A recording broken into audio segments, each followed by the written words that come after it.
It's Bullseye. I'm Jesse Thorn. When he was in his 20s, Michael K. Williams got cut in a fight, a razor blade to the face. He could have died.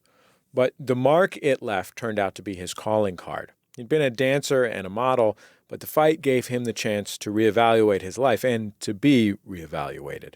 He started acting seriously, and his first big role a few years later was the best character on the best television show ever, Omar on The Wire.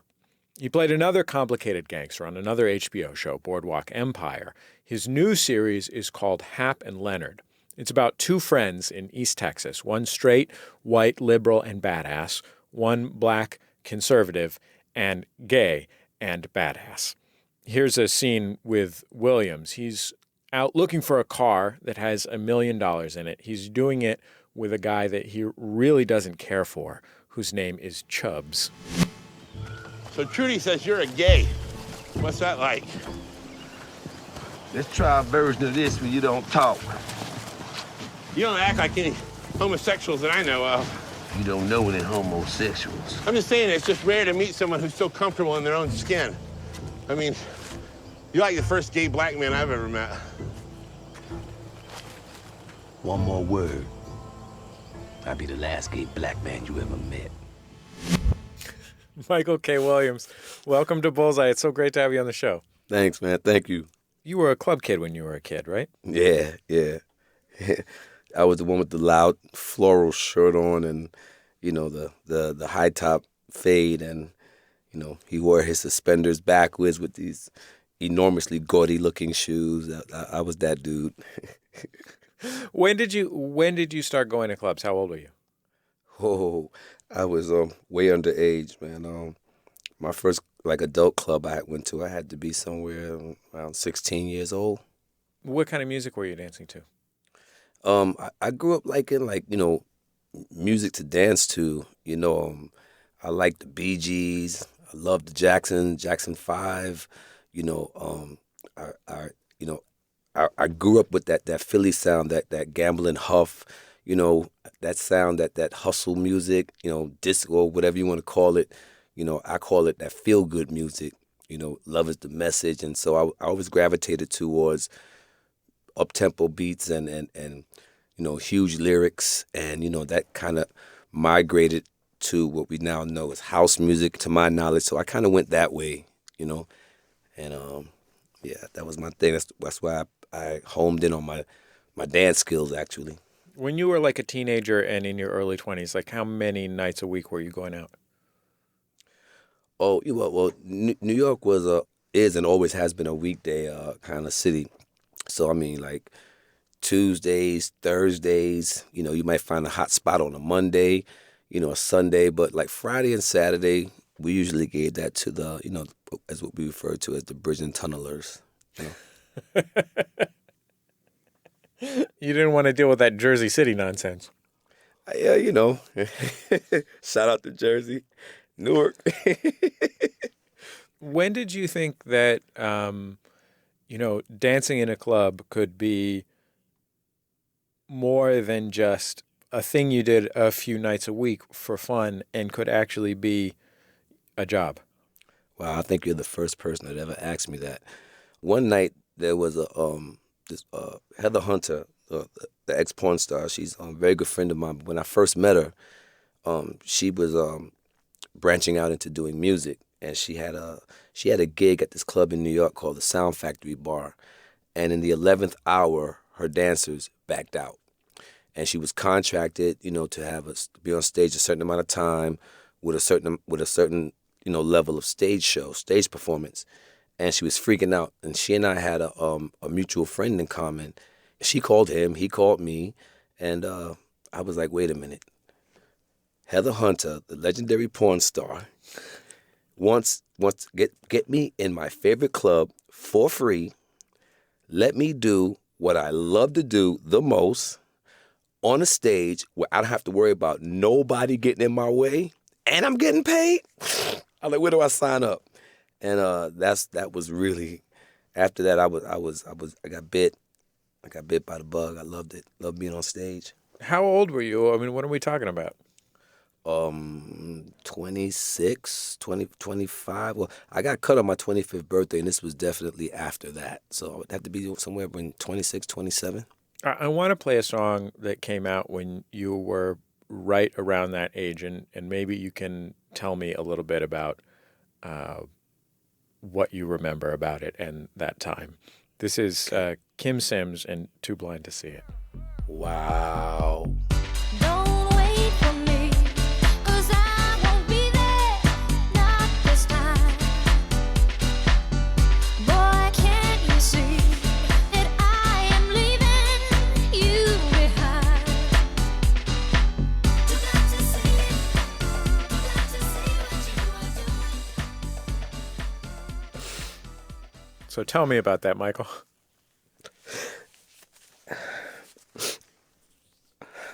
I'm sorry, Miss. I'm sorry. Excuse me. I was, man, excuse me. That song, man, that was the first time, like my dream came true. You know what I mean? Like when Kim hired me to be a dancer, I was homeless. You know what I mean? I remember when I got the call, I was being kicked out. So while I was staying, they wanted me to leave. And I got the call that she wanted me to dance for her. And I went to where I was staying. I was packing up my stuff, and I turned on the TV. And I remember that was the same night that Mike Jackson, he released a video for Remember the Time. You know what I mean? And he had got all the dancers from New York. And I remember seeing like Leslie Siegel and Josie and Stretch and all these young brothers and sisters that I looked up to and I aspired to be like they was working with Michael Jackson. And I was like, one day I'm going to be there. You know what I'm saying? I'm sorry. It's just, I haven't heard that song in a while. It just brought back a lot of memories. That's all. Pardon me. Not at all. Was that the first? That was my first dance job. That's the first time anybody ever hired me to do what I'm doing now, was Kim Sims. That was my first job doing anything in this business. You know what I mean? Anything. You know what I mean? So I'm here today on the strength of that one song. I mean, shout out to Kim Sims, man. How'd you get the job? You know what I mean? Through a mutual friend. She had a dancer who was already... her choreographer at the time, his brother from Brooklyn named Chad Brown, he was already working with her, right? And he had kind of recruited me to be like a standby, if you will, for in case him or his other dancer who he was taking out on the road to do her shows. And I met her through him, but I was the standby, the backup, the standby, in case one of them couldn't make this show. So for like a couple of months, I was just learning her routines. He was teaching me the routines and, just getting me ready in case we had to make the call, I could just go. And that was, she gave me my shot, man. The call came, Chad couldn't make a show, and he put me on, I was up, gave my shot, and she ended up just keeping me, man. When that happened, did you feel like a professional? Yeah, you're damn right I did. I felt like a grown-up. I felt like, damn, it's really possible to get paid doing something you love. That wasn't a job. That was my first glimpse into my career, Who'd have thunk it? Me from Brooklyn, from Flatbush, with a career. You know what I mean? That doesn't happen often. You had done some kind of classic New York actor work earlier in your career, like being on Law and Order and stuff. But from what I've heard, and you can correct me if I'm wrong, you weren't really working when you went out for Omar. Is that true?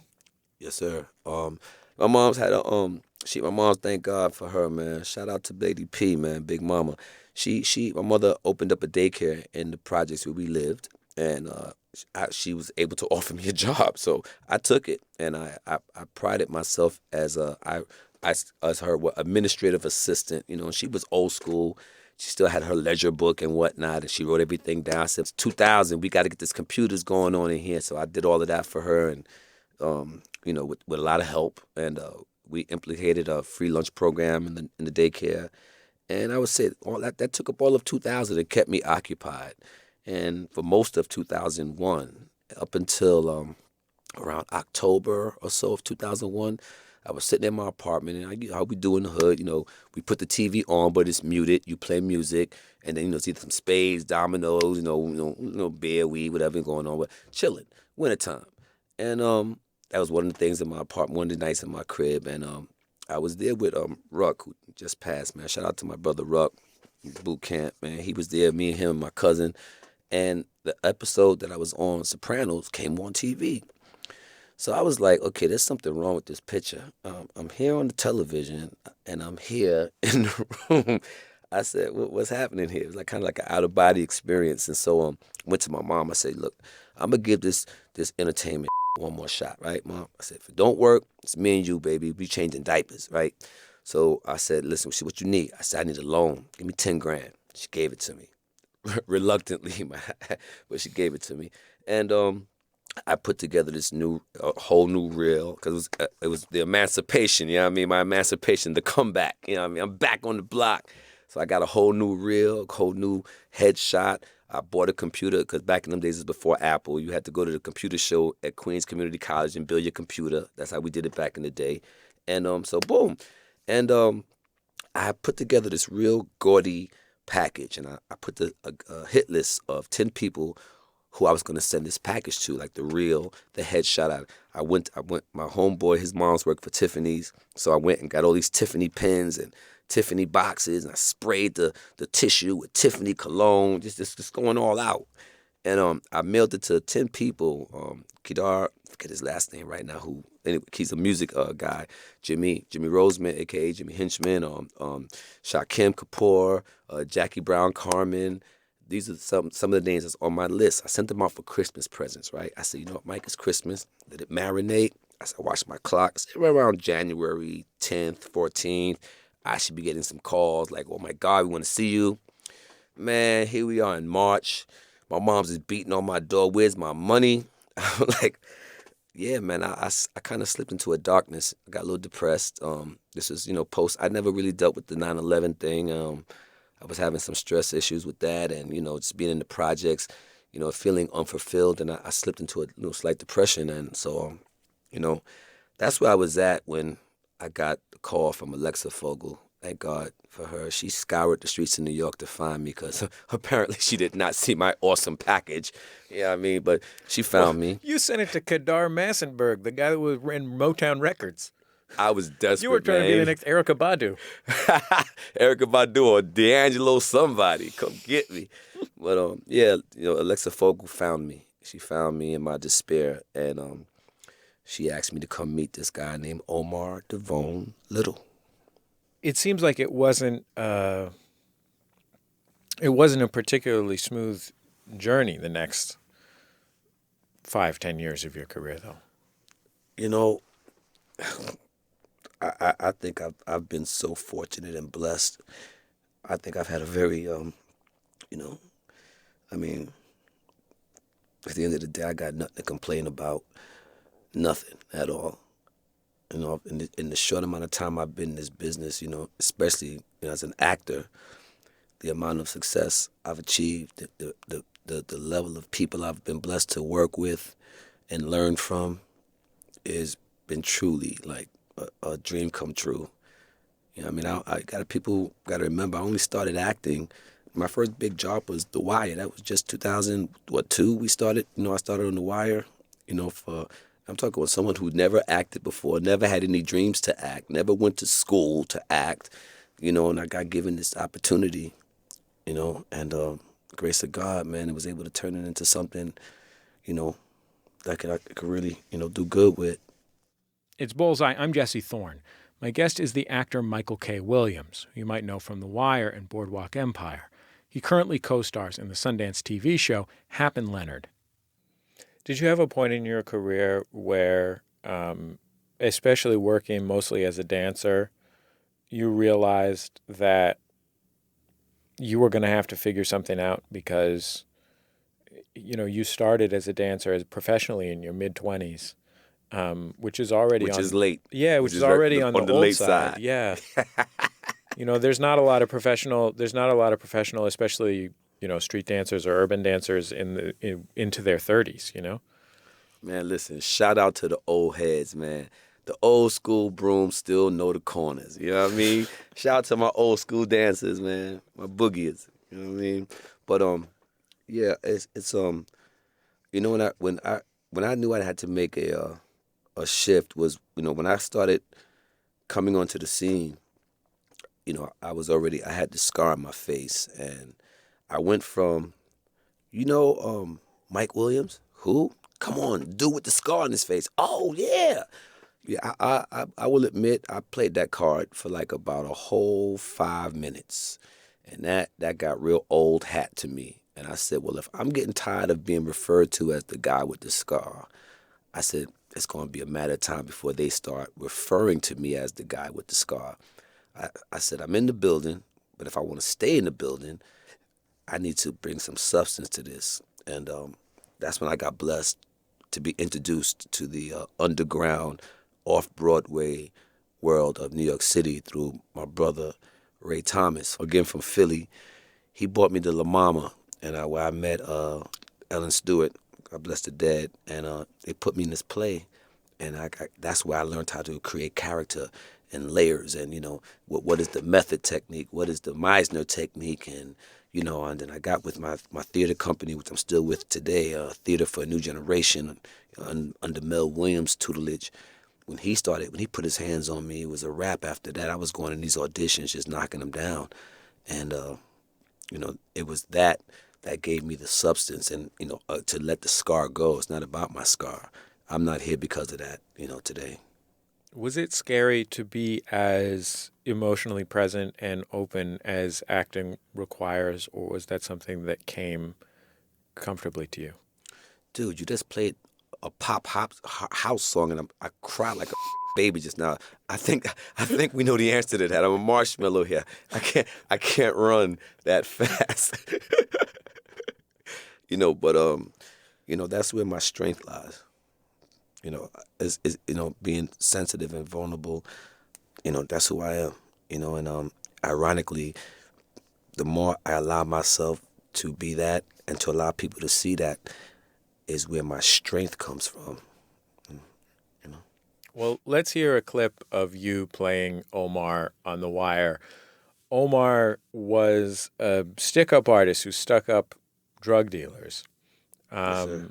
And sort of universally some combination of respected and feared in the neighborhood in which he lived, both because he had that code of only sticking up drug dealers and because he was the only person foolish/terrifying enough to go around sticking up drug dealers. Here he is in season 2 of the show, testifying in court, and he's just been sworn in. State your name for the record. Omar Little, Mr. Little, how old are you? about 29, thereabout. And where do you live? No place in particular, ma'am. You're homeless? And the wind, so to speak. And what is your occupation? Occupation. What exactly do you do for a living, Mr. Little? I rip and run. You... I robs drug dealers. And exactly how long has this been your occupation, Mr. Little? Oh, I don't know exactly. I've been to the say maybe about 8 or 9 years. Mr. Little, how does a man rob drug dealers for 8 or 9 years and live to tell about it?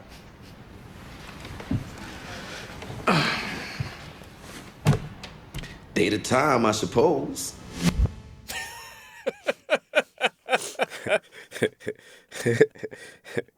Shout out to David Simon, man. Nina Noble, Ed Burns. This job was so important to you because it was such a breakthrough. I mean, it was the difference between you working for your mom in the daycare center changing diapers and you being a real professional actor making a living from being on screen, that must have really upped the stakes, compared to some of the acting vets who could have felt confident that this would just lead to their next thing. Yeah, I came on The Wire extremely excited and very, very passionate to do the best job that I can possibly do.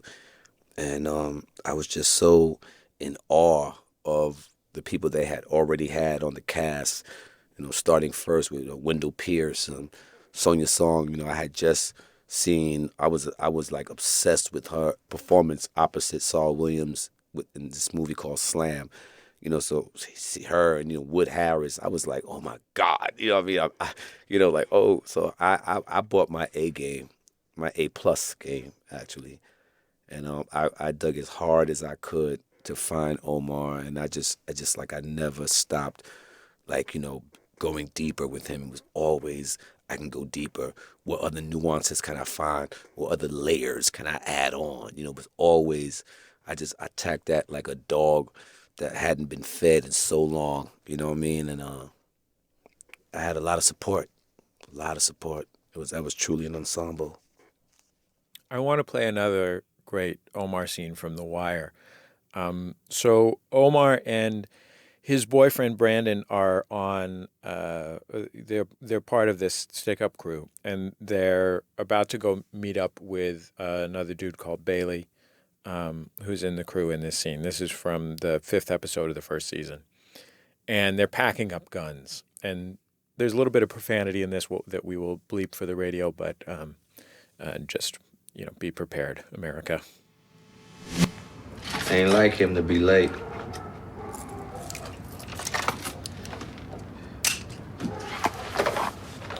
Bailey, a dope fiend. I'm telling you, people ain't to be relied on. Hey, why you always gotta talk like that, man? What? This and that. I give it up. I lose half of what I mean to say. Don't nobody wanna hear them dirty words, man. Especially coming from such a beautiful mouth.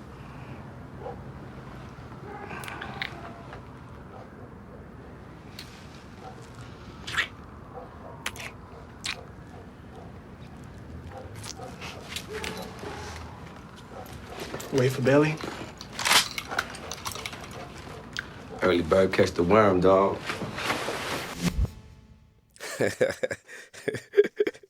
I heard that kiss wasn't in the script. No, it was not. Yeah, there was a lot of newness on the set of The Wire. A lot of, first timers like myself, and it was just so many characters and personalities and storylines to manage. On a new show with minimal, we had minimal dollars. They didn't roll out the red carpet for us over there in Baltimore on The Wire, so we had to make do, and there was no room for error.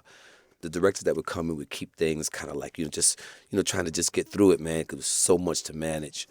And I was like, I forget which episode I had to say, wait a minute. I said, okay, now I signed up to play a gay character, right? I know that I don't have to act feminine. I said, but, I think it should be some more happening here. It should be like, we doing a real show here, right? So we got to keep it popping. So I went to my co-star at the time, Michael. His name is also Michael, who played Brandon. And I was like, yo, Mike, I think we got to step it up, man. I said, all they got us doing is holding hands and rubbing lips and playing in your hair. I said, we got to bring it. I said, you know what I mean? He says, what do you suggest we do? I said, yo, I think we should lock lips in this scene right here. He said, what? It's not this. I said, I know. I said, but I think we should, it'll really be, it feels right in this scene right now. He said, all right, when you going to do it? And I started to tell him. He said, don't tell me, because I might freeze up when it's coming. Just pull in for it. Just go for it. I said, all right, I got you, right? And I forgot, it's my man's name who was directing that episode. Oh, man, I'm getting old. Johnson. Clark Johnson? Clark Johnson was directing this particular episode. So he called us in for rehearsal. He's like, yeah, run the lines. And he was still giving some direction, doing something with the lighting or with the camera, whatever. And he heard the kiss. He turned around, looked at us. He said, whoa, stop the work. He said, run that scene again. did it. Kissed again. He's like, he looked at me. Read the script. He said, "Yo, put that in there?" I said, "Yeah, we put that in there." Nodded his head. He said, "Brave." And I know from that point on, they started calling Michael K. Williams to the set no more. You know what I mean? It kind of set, I set the tone, kind of, set it up. You know, there are a few characters that people are more fascinated by or identify with more on The Wire. And there are not a lot of shows, there's still not a lot of shows that treat the kind of situations and people that are on The Wire with the respect that The Wire did. And I think it really was, it was really resonant for a lot of people for that reason. And so your character was the baddest of the bad on this show, and also really sweet and, touching character, and was also gay. And, you were dancing to house music in 1988. I imagine that you were reasonably comfortable with the idea of there being lots of different kinds of gay guys. But when you were just walking home in Brooklyn or something and somebody came up to you and said, "Oh man, are you Omar?" It must have been a trip to connect with people who you were meeting that maybe didn't have that experience or weren't comfortable having that experience, for them to feel like they got to know Omar and that you get to have that exchange with them and almost be an ambassador. You know what I mean? Wow, ambassador. That's ambassador. That's a strong word, but I definitely, I've been approached a few times and with warm words about breaking a certain stereotype of black gay men in Hollywood, or just gay men, period, in Hollywood always being one way, which was feminine, or out, or so obvious. Whereas that's not the entire gay community. So I got approached a few times and got nodded, good looking, good portrayal of the character, But I would say my proudest moment of having anything to do with anything in that perspective was when I heard from Jay-Z's camp that allegedly my portrayal of Omar had given him some sort of courage, if you will, to come out publicly and speak for marriage equality. You know what I mean? And I thought that he didn't have to put that out there. So I heard through his camp that that was part of his decision, included in part of his decision making to come publicly with that, and that humbled me a lot. Some of the characters who are criminals and killers on The Wire are cold and sit comfortably under the heading of bad. A lot of them aren't, including Omar, who's a pretty murderous dude, but is immensely likable for many reasons. And I wonder if you knew, coming up in Brooklyn, people who were legit scary, people who got involved in bad stuff, but who you also maybe liked. No, I loved. I have Vanderveer. If anybody's from New York City of a certain age that ever heard of a little area in East Flatbush called Vanderveer, there's a few bad boys in that area. Bad boy. And I can say were my big brothers and comrades, which is who I pulled on to bring reality to, or that energy when Omar had to go menacing. I pulled from my relationships with these men growing up. But the hardest thing for me to do was to how do I digest that and make it real for me, because I had a certain because those same men who I speak of now from my neighborhood, they also knew how I knew who they were. They knew who I was, and everybody who grew up with me knew that Mike was so not that dude, And so I had to find a way to make that believable coming from my vehicle, and for me, it was not the alpha male way to go. That wasn't going to work for my vehicle. It was his vulnerability. It's the dude that gets quiet and kind of like just gets real, like goes in, that's the one you need to be scared of, because they'll put that gun in your mouth while you running it, you know what I mean, and pull the trigger and be done, you know, and never say a word. So that type of hostility and danger, it comes from a place of vulnerability, I believe. You know, it's when you hurt someone to the point that's sensitive, you know, and they could be dangerous, you got a very bad problem. And so that's why I played Omar because I could identify with his sensitiveness and in his vulnerability. You know, that's what I have in common with him. And I just took it a step further because I know what it is to be angry enough to want to do malice to someone, but I don't act on it. Whereas in Omar, I got to go all the way there. And then you mix it with what I've seen, how dudes who really get it in, how they go, and you mix the two together, it became believable for me. And I believe that's what resonated with the audience. The fact that I didn't want Omar to be a chest beater. You know, he was the guy like, all right, I see you. That's how you rolling. That's how you feel. All right, okay. Man, a few words, actions, you know. I want to play a clip from another clip from Hap and Leonard, which is my guest Michael K. Williams' new show on Sundance. So as I mentioned at the beginning of the interview, it's about these two best friends who are like not exactly detectives, but just kind of stuff happens around them. So Michael plays a guy named Leonard. His best friend is named Hap. He's played by James Purefoy. And they kind of get involved in this scheme run by Hap's ex-wife, who's played by Christina Hendricks. And she comes and sort of seduces Hap and convinces them that they should go try and find this underwater car that maybe has $1 million in it that's by an old bridge. Leonard doesn't trust her. He's just a bit iffy about the whole thing.